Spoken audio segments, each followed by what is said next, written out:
नाजरीन अस्सलाम वालेकुम रहमतुल्लाहि व बरकातुहू।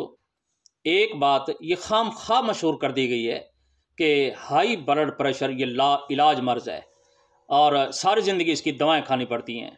हालांकि ये मर्ज़ 2 महीने 3 महीने के इलाज से हमेशा के लिए ठीक हो जाता है और मैं खुद बीसियों मरीज़ों का इलाज कर चुका हूँ। मैं हज़ारों या सैकड़ों का दावा नहीं करता, लेकिन बीसियों मरीज़ों का मैं इलाज कर चुका हूँ और कई सालों से इन्हें इस मर्ज़ के लिए किसी दूसरी दवा की खाने की ज़रूरत भी पेश नहीं है। मेरे सामने मेरे अपने कई रिश्तेदार मौजूद हैं कि जिन्होंने कई साल तक ये मर्ज़ भोगी है, मर्ज़ में रहे हैं और अब इलाज के बाद ये कई साल गुजर गए, दोबारा उन्होंने उनको ब्लड प्रेशर भी हाई नहीं हुआ, ब्लड प्रेशर भी हाई नहीं हुआ और ना ही उन्होंने इसके लिए कोई दवाई खाई है। बल्कि मेरा अपना एक भांजे हैं, यहाँ हमारे मेलसी शहर में रहते हैं, ये बाबा बिलाल के नाम से जाने जाते हैं।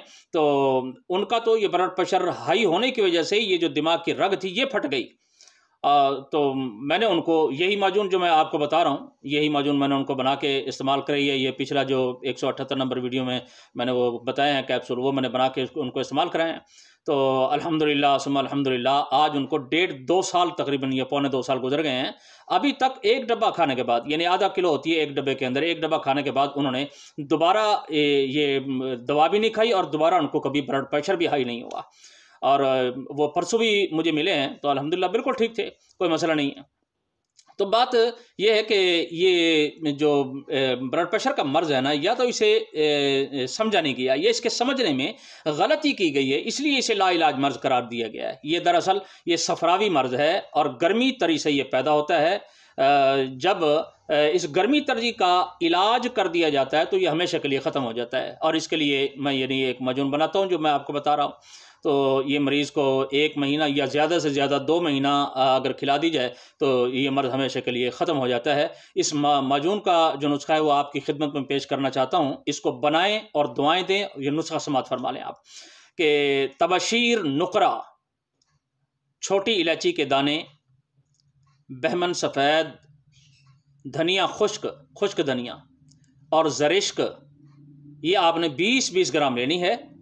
और ये गुले गुड़हल, तुख्म खुरफा, गुल गाउज़बान, संदल सफ़ेद, ये सारी 100-100 ग्राम है। और मगज़ कद्दू और मगज़ खीरा ये 150-50 ग्राम, 150-150 ग्राम हो गए। तो कुश्ता चांदी ये 10 ग्राम है। चीनी ये 1.25 किलो इसमें लेनी है। तो अब करना ये है कि जो मगज़ियात है ना, इन मगज़ियात को आपने अलहदा पीस लेना है और जो खुश्क चीज़ें हैं इनको आपने अलहदा पीस लेना है। और पानी के चीनी के अंदर ना पानी डाल के ये माजून का हम कवाम बनाएंगे, जैसे कवाम बनाया जाता है।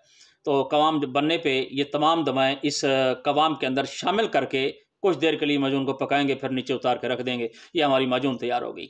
अब ये एक चाय वाला जो चम्मच है, ये सुबह दोपहर शाम, ये ना सुबह शाम 2 टाइम ये पानी के साथ आप ये खा लिया करें।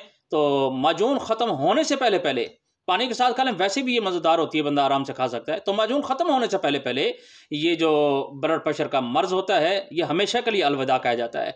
अक्सर मरीज़ों को सिर्फ एक डब्बे की ज़रूरत पड़ती है, यानी आधा किलो की ज़रूरत पड़ती है। कोई कोई मरीज़ होता है जो 1 किलो इस्तेमाल करता है। तो बस दुआ है कि अल्लाह ताला मुझे भी और आपको भी और तमाम उम्मत मुसलमा को शिफाए कामला आजला मुस्तकिला मुस्तमिरा अता फरमाए। अस्सलामु अलैकुम व रहमतुल्लाहि व बरकातुहू।